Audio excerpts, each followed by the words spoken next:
Today is a WRAL weather alert day, but we do have some encouraging news. Level 2 is pushed out of our viewing area. I'll show you the timeline for the storms that we are expecting. People in Nash and Edgecombe counties are waking up today with a lot of rebuilding to do. We're getting a clearer idea of the damage from the most powerful tornado to hit the state in more than a decade. And a person is dead after a crash on I-40. What authorities say happened that led to a man being hit by a truck. And the wait is over. There is a winner of the $1 billion Powerball jackpot. Where that lucky person is and the prizes that were won in North Carolina in that big drawing. So our dreams of becoming ridiculously rich, still dreams, but we're glad you're with us. We have a lot of news to get to, including coverage of the aftermath of that devastating tornado that hit our area yesterday. Thanks for joining us. I'm Renee Chu. And I'm Jeff Hogan, and we will start with meteorologist Elizabeth Gardner, the threat for more severe weather today. Yeah, so we start off with taking a look at our map here. We have a level 1 risk for most of the viewing area. The area that was hit hardest yesterday, of course, is not in a risk level, but a lot of times we'll have cells developing, of course, even outside of a risk area. It's just this is the area that would have the best chance of seeing some wind damage today. It should be fairly isolated. The timeline for that is going to be fairly late in the day. Now, this time yesterday, and for a couple of days in a row, we had a level 2 risk for some of our southwestern counties. So new overnight, that is pushed southward, and that's definitely good news. So that would lead us to believe that our chances of a tornado are a little less today than we thought yesterday. We take a look at dual Doppler 5000 radar. Everything is quiet for us right now. No rain in the area currently. And we take a look at some clear skies this morning here on Futurecast. It stays that way all the way through lunchtime. Then we start to see the clouds building just a bit, and then it'll be fairly late in the afternoon. There's 5 o'clock, and we don't have a lot of coverage then. But once we get past dinner time, we do have some cells that begin to pop up. Some of those could produce some heavy rain and potentially some wind damage. Right now it is 77 degrees. We take a live look at downtown Durham. 73 is our dew point, so it's really sticky and warm again this morning. We're looking at temperatures in the low 90s. The heat index is likely to be in the upper 90s, but that does not put us in the danger zone. We have a front that comes through tomorrow that gives us a little break from the humidity over the weekend. I'll show you that coming up. With breaking news we're following this morning, a man is dead after being hit by a truck on I-40 in Johnston County. The crash happened around 11:30 last night near Benson. Authorities say the man was trying to get out of the way of one truck when he stepped into the path of another. There's no word on why the man was in the road in the first place. Westbound lanes of the highway were closed for about 2 hours while authorities investigated. The driver of the truck that hit the man will not face charges. We are staying on top of the massive cleanup effort in Nash and Edgecombe counties this morning after that powerful EF3 tornado tore through the community. In just the last hour, power was restored to several hundred customers, leaving about 20 left in the dark at this hour. So good progress there. We know at least 16 people are recovering from injuries during the tornado. 2 of them were seriously hurt. And the big Pfizer plant in Rocky Mount hit by the tornado is closed until further notice, with weeks to months of repairs ahead. We have crews in Nash and Edgecombe counties this morning. Our team coverage continues with Michael Grace in the WRAL Breaking News Tracker outside the Pfizer plant in Rocky Mount. Michael, what a huge loss to that community. Yeah, absolutely. And that's something that Nash County Sheriff Keith Stone emphasized, is just the rebuilding this community is going to have to do. He said that he heard that at least 50,000 medicine pallets were destroyed during this tornado. I want to get you to this video of when Sky 5 flew over that destruction, and you can just see the sheer force of that EF3 tornado ripping through part of the distribution building as well as the storage building. We're getting reports 100 vehicles damaged, 75 hauling trucks damaged as well. Some power lines that could take up to a week to repair on the property, as well as they've also got debris on these railroad tracks. Now, Pfizer did release a statement saying, quote, "At this point, there are no reports of serious injuries. We are assessing the situation to determine the impact on production. Our thoughts are with our colleagues, our patients, and the community as we rebuild from this weather incident." So obviously that's going to be a big question this morning, is getting more updates from Pfizer. One of the big questions is, how is this going to affect their supply chain going forward? Live in Nash County, Michael Grace, WRAL News. All right, Michael, thanks. A lot of folks were in the path of this storm and are working through the shock of seeing their homes destroyed now in broad daylight. Our team coverage continues with WRAL's Kelsey Coffey, who is in Dorchester this morning. Kelsey, so many people lost so much. So many people lost everything, and I just spoke with someone who's working on one of the cleanup crews here in Dorchester, and he kind of walked me through what happened yesterday. He says that the tornado actually started in this field that's behind me and then went all the way through the field, went through the street, and then into another mobile home community. We still see a few bucket trucks that are around.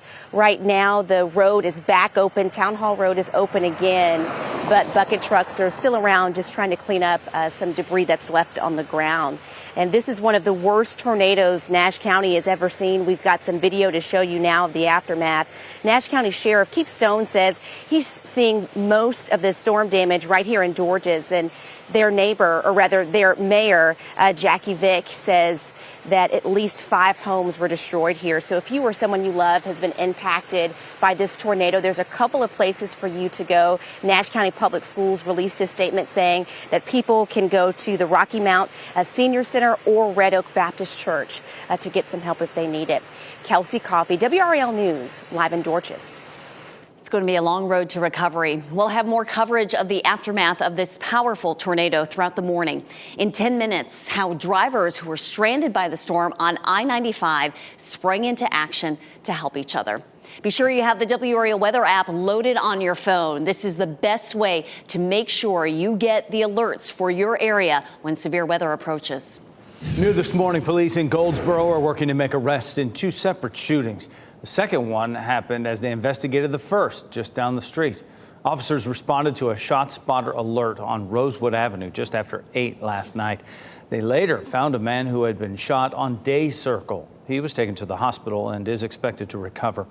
As police were at that scene, they learned a 17-year-old had been shot, also on Day Circle. The teenager was seriously hurt. Police say there's no indication the shootings are related. Breaking news this morning, there is a winner of the $1 billion Powerball jackpot. The lottery says a single ticket sold in Los Angeles matched all 5 numbers and the Powerball. The winner will have the option of choosing the lump sum payment of more than $560 million before taxes. So take a look here. The winning numbers, 3 tickets in North Carolina, did match 4 numbers and the Powerball. They'll win $50,000 each. The numbers are 7, 10, 11, 13, and 24. The Powerball was 24, and the Power Play was 2. Security is heightened during today's opening Women's World Cup matches after a gunman killed 2 people in Auckland, New Zealand. That shooting started at a construction site downtown yesterday morning. Police responded 1 minute after the first emergency call and found the gunman dead in an elevator. 4 other people were hurt, including an officer who is now at the hospital. New Zealand Prime Minister Chris Hipkins says the World Cup will go on as planned. They are proceeding as planned. There'll be an increased police presence, obviously, around Auckland to provide public reassurance, but the police have indicated that they don't think there is an ongoing security or safety risk. The hotel for the U.S. women's team is right near where the attack took place. Police have not identified the victims or a motive. Tonight, you can learn more about plans to add parking at RDU Airport, where you're looking live. The Airport Authority will hold a public hearing tonight on the Park Economy 3 expansion project. Economy Parking 3 offers lower rates and a bus shuttle to both Terminals 1 and 2. Right now, it has just under 4,000 spaces. The proposed expansion would add 7,000 more. At tonight's hearing, officials will share the results of an environmental analysis and review efforts for the project. We have designed the expansion project to avoid environmentally sensitive areas, to make sure that we are building this as smartly as we can, because we want to be good neighbors. The hearing is happening from 5 to 7 tonight at the Airport Authority's offices on Trade Drive. The board plans to vote on the contract for the expansion next month. The Durham Police Department is upping its efforts to bring in new officers. The department will host another hiring event tonight. It's happening from 6 to 7 p.m. at DPD headquarters on East Main Street. There's also a virtual event. Durham Police have been holding these job fairs twice a month. Last month, a group of officers told City Council they're having to deal with continued staffing shortages. They called for higher pay. It is 4:40. McDonald's is paying up after mother says her child was burned by a hot chicken nugget. The big payout that family is getting from a lawsuit. And you're up this early, but do you consider yourself an early bird? New research shows businesses are adapting as more people get up earlier. And we love that you're getting up earlier and watching us. Today is a WRAL weather alert day as you're looking live at Sanford. Meteorologist Elizabeth Gardner is back after the break with the severe weather risk we're facing later today.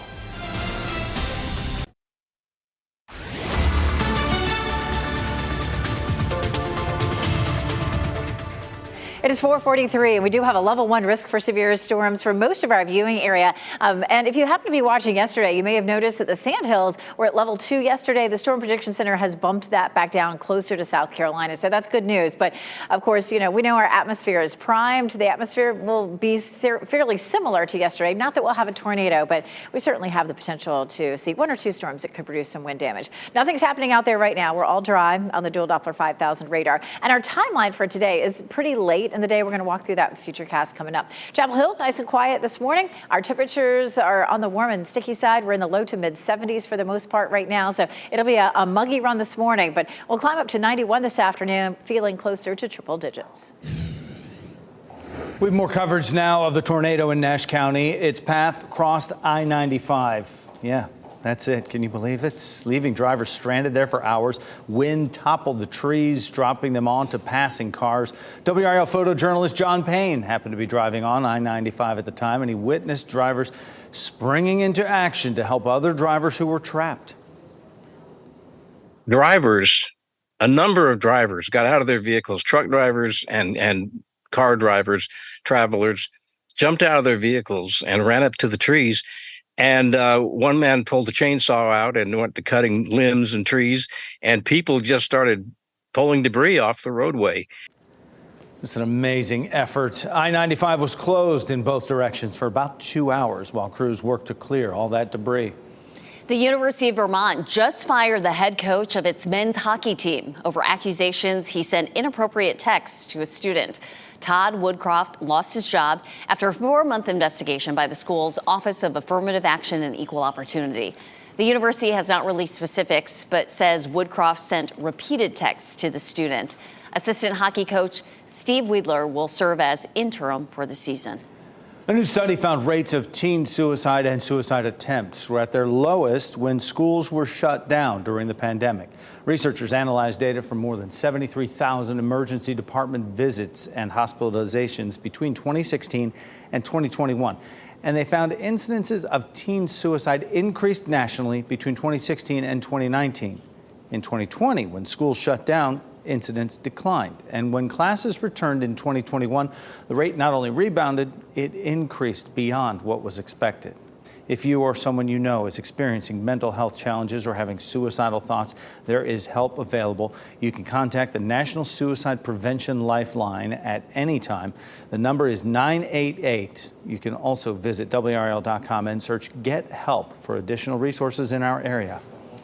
More people across the U.S. are getting up earlier. A new report by the Wall Street Journal says that's leading businesses to adapt. Theaters are moving up show times, and some restaurants are closing earlier to accommodate people who want an earlier night in. Data from Yelp shows 10% of diners are now sitting down between 2 p.m. and 5 p.m. That's prime dining hours for me. That's a 5% increase from 2019. While happening today, veterans can learn more about jobs that are available to them in the Triangle. There's a free job fair at the Town Bank Center at Carter Finley Stadium. It's happening from 11 to 3. It's open to all transitioning members of the military, as well as veterans, spouses, and dependents.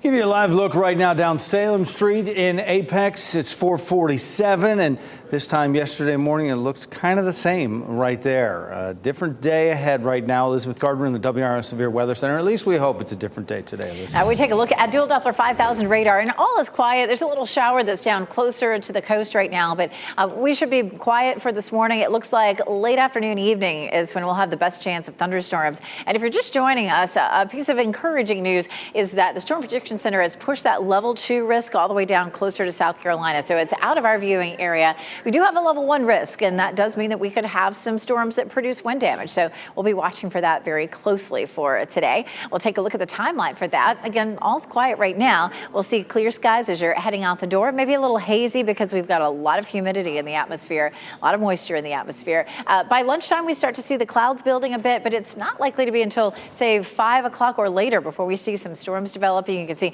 a little of that bubbling up down into the sandhills, but between 7 and 11 is when we'll likely have the best coverage of storms across our area. We take a live look at downtown Durham right now. The sun comes up. Again, we should see clear skies, but some hazy conditions. 77 right now with a dew point of 73, so it's a typical warm, sticky, sort of uncomfortable morning for us. We climb into the mid-80s by the time we get to 11 o'clock and then on into the 90s pretty quickly.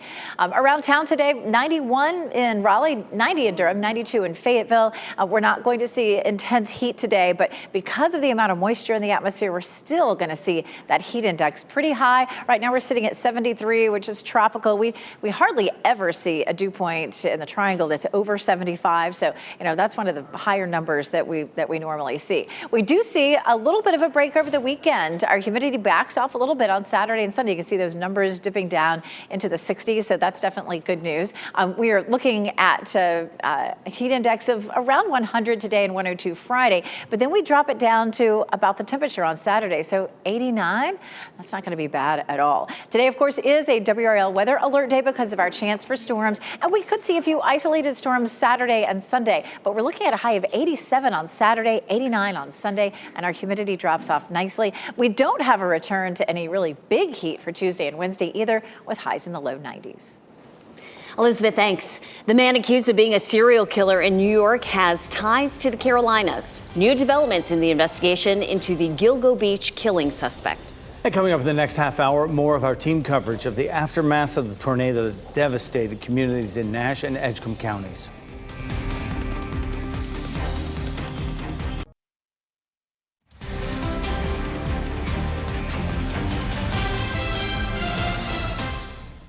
.53 is the time right now. This is a live look. Beautiful shot of Zebulon right now from our WRAL live cam network. It is WRAL Weather Alert Day. Details straight ahead. This morning, we are learning more about a suspected serial killer in New York and his ties to a community in South Carolina. The Chester County Sheriff's Office has been gathering evidence on Gilgo Beach murder suspect Rex Huerman since before his arrest on Thursday. Property tax records show Huerman owns 4 large pieces of land in that county. Huerman is already charged in 3 murders and could soon be linked to a 4th. The victims, known as the Gilgo 4, were found in 2010 along the south shore of Long Island. Investigators say DNA linked Huerman to the victims. The idea of free tuition for some in-state students has caused controversy at the highest levels of the UNC governing body. Chancellor Kevin Guskiewicz made the announcement earlier this month that UNC would provide free tuition for incoming undergraduates whose families make less than $80,000 a year. He was in the hot seat yesterday, explaining that decision to the Board of Governors. WRAL's Monica Casey was there. Expanding access to education. That's the goal of a new initiative at UNC.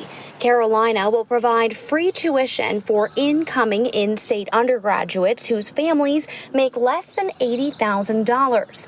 Chancellor Kevin Guskiewicz announced the plan in early July. And this is an important time nationwide, as I mentioned earlier, with the concerns around student debt. And to reassure families such that the University of North Carolina at Chapel Hill is for all North Carolinians. The timing and rollout right after the Supreme Court's decision striking down affirmative action ruffled feathers on the Board of Governors. Horrible timing. We get an F on timing. For it to be perceived that it was done in reaction to the Supreme Court decision is just a terrible, terrible communication error on your part. Chair Randy Ramsey denounced what he called a lack of communication, which Guskiewicz acknowledged. It may be within your authority, but this was a big announcement. And I think just a little common courtesy would have gone a long way. And I don't see a lot of that here. Despite the controversy, multiple board members expressed strong support. Tuition should never, ever be a barrier to our citizens enjoying the benefits of the constituent institutions of the University of North Carolina. In Raleigh, Monica Casey, WRAL News. No state dollars will be used. The chancellor says the money will be paid through philanthropic sources. The new policy starts in fall of 2024. McDonald's is paying up after a toddler was burned by hot chicken nuggets. A jury in Florida found the family was not properly warned about the possible dangers from the hot McNuggets while ordering in the drive-thru. A 4-year-old girl was burned and has scars from the incident. The family received $400,000 for pain and injuries and an additional $400,000 for future damages. Be ready for a detour if you travel down I-40 in Johnson County during the overnight hours. Road crews are working on the highway this week as part of the Complete 540 project. I-40 East will be closed at exit 309 from 10 p.m. to 5 a.m. tonight and Sunday night. The detour will take drivers onto US 70 and NC 42. US 70 West will be closed from 10 p.m. Friday until noon Sunday, and drivers will be detoured down NC 42 to get to I-40. Devastation at the Pfizer plant in Rocky Mount may have a ripple effect. Dozens of delivery trucks and thousands of pallets of medicine were damaged during yesterday's tornado. And shocking new developments in the case of an Alabama woman who vanished, then returned home 2 days later. What her internet searches are revealing about the days leading up to her disappearance. And we have a winner in the $1 billion Powerball jackpot, where that lucky ticket was sold and the big consolation prize your ticket might still be worth.